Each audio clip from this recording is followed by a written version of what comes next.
Hello everyone, and welcome back to our channel. Today, I want to take you on a journey to a faraway land, to a time of kings, princes, and magical creatures.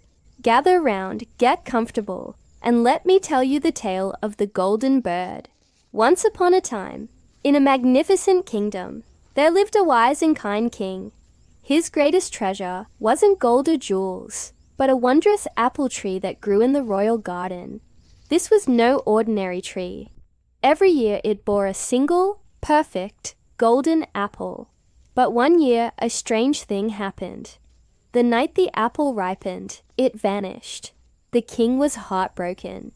The next year the same thing happened. Determined to solve this mystery, the king called upon his 3 sons. He tasked his eldest son with guarding the tree.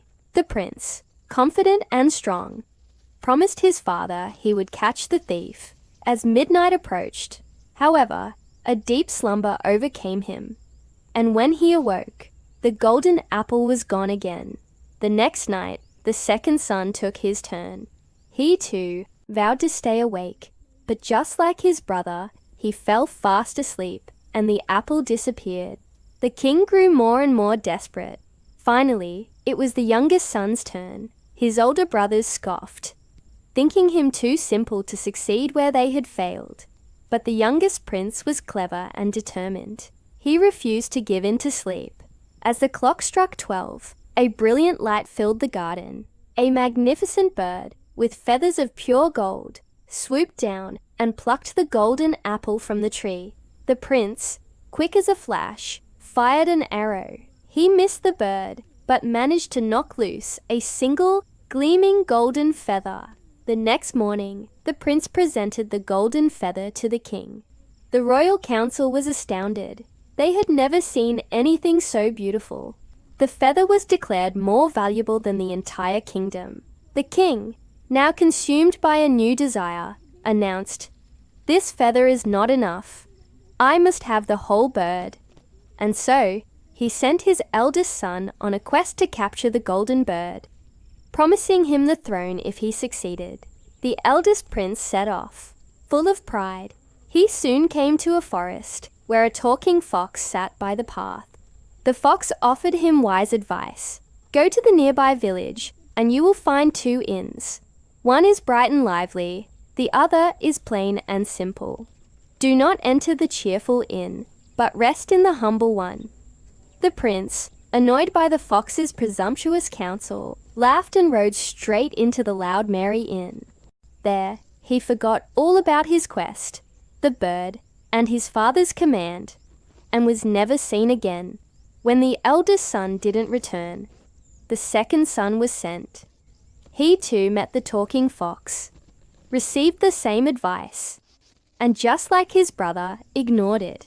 He galloped into the cheerful inn, lost himself in its pleasures, and also disappeared. At last, the youngest prince begged his father to let him try. The king, having already lost 2 sons, was hesitant but eventually agreed. The youngest prince journeyed into the same forest and met the same talking fox. Unlike his brothers, he listened patiently to the fox's advice. He thanked the creature and followed its instructions, choosing the quiet, humble inn for the night. The next morning, the fox was waiting for him. Pleased with the prince's good sense, the fox offered to help him. "I will carry you on my tail," it said.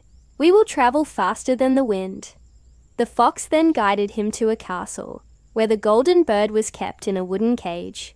"Take the bird," the fox warned, "but do not, under any circumstances, put it in the golden cage hanging nearby." The prince found the bird, just as the fox had described. But as he looked at the beautiful creature in the plain wooden cage, he thought it deserved a more fitting home. He reached for the ornate golden cage. The moment the bird touched it, a deafening alarm sounded, and the prince was captured by the castle guards.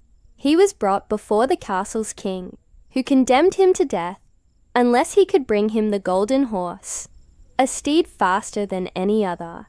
And so, a new quest began. What will happen to our young prince? Will he find the golden horse? And will he ever capture the golden bird? We'll have to find out in the next part of our story. Thank you so much for listening. If you enjoyed this tale, please give this video a thumbs up and don't forget to subscribe and hit that notification bell so you won't miss part 2. Until next time, stay curious.